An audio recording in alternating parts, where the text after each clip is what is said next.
Good times create weak people. Weak people create bad times. Bad times create strong people. Strong people create good times. If you really want to be the best of the best, you have to treat every day like it's a whole new project. And there's no shortcuts, there's no slacking off, and your commitment must be 100%. Strong women never give up. We might need a coffee, we might need a good cry, we might need a day in bed, but we will always come back stronger. I saw a quote that hit me. Nothing can be gained without losing. Even heaven demands death. You want to rise? Something has to fall. You lose people, comfort, ego, but that's the price of elevation. I asked for strength, and God gave me difficulties to make me strong. I asked for wisdom, and God gave me problems to solve. I asked for courage, and God gave me dangers to overcome. The secret of mind you need to know. When your mind is weak, situation is a problem. When your mind is balanced, situation is challenge. When your mind is strong, situation becomes an opportunity. The world gives you situations. Your mind turns them into fortunes. Mindset is more powerful than your background, your education, or your resources. I was not born with a silver spoon. I failed so many times that failure became my best friend. I was not smart in school. I had no connections. But I had a mindset that refused to quit. No one's coming. No one. No one's coming to push you. No one's coming to tell you to turn the TV off. No one's coming to tell you to get out the door and exercise. Nobody's coming to tell you to apply for that job that you've always dreamt about. Nobody's coming to write the business plan for you. It's up to you. You gotta have a plan. Everybody's got a dream. Everybody's got a goal. What's the plan? And your plan has got to have something I call the C5 complex. Your plan has got to be clear, concise, compelling, consistent, and committed. You've got to have a plan.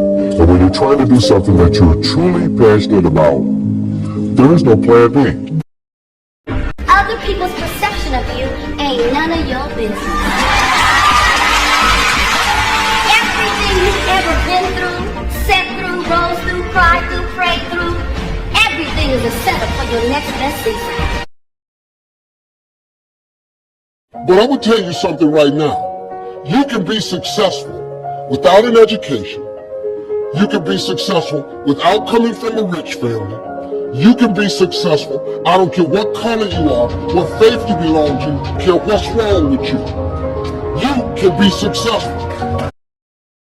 Act broke, build quiet. You don't need to prove anything when you're building everything. Let them think you can't afford the bread. Meanwhile, you're perfecting the recipe, buying the building, training the staff. By the time they notice the glow up, you'll already be scaling the franchise. You don't owe the world your play-by-play. You owe yourself the patience to win without needing a stage. You cannot lose when it's your time to win. And when it's your time to win, it's determined by God. Not you, not me, not a guru, not your business coach, not the latest best-selling author. Times and seasons belong to God. Period. You already are extremely, incredibly successful at something, but because it's easy for you and natural for you, you don't think it's a skill. See, you can do anything. You can get up any hour, read any book, take any class, make any change, develop any skill, do any discipline. I mean, you can do it all. When this how and the why, or when the why starts to grow, the how gets simple. The price of progress is pain. Most people do not want to experience pain. They like comfort. So if you want progress, you must be willing to, in the process, experience pain. Focus on becoming a better version of yourself every day, and let your progress be your motivation. Discipline and obsession will take you further than passion ever will. The past is in your head, the future is in your hands. You woke up, that's a blessing. You can see, that's a blessing.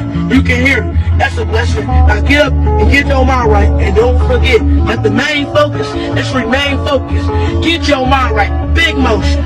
What's your favorite quote? Never complain, never explain. And what it means is, don't complain about life. Don't explain what you're doing or why you're doing it. Just do it. Let your actions speak for themselves. If you don't have the mindset that you're the best ever, you failed already. Before you can ever reach anything, you have to believe it. You don't just mistakenly become great at something.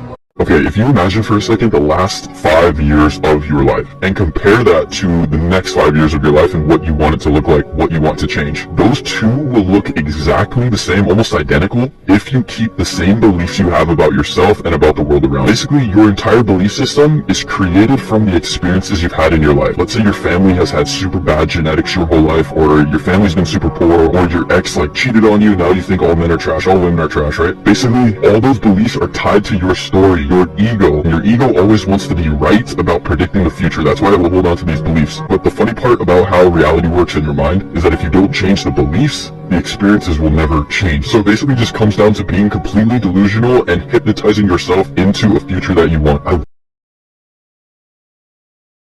Stop telling your visions to other people, because they're not going to see it. Why you think you keep imagining opening a business? Why you keep imagining graduating, getting a better job? Why do you keep imagining buying a house? Why do you keep imagining driving a really nice car? Why do you keep imagining getting rich one day?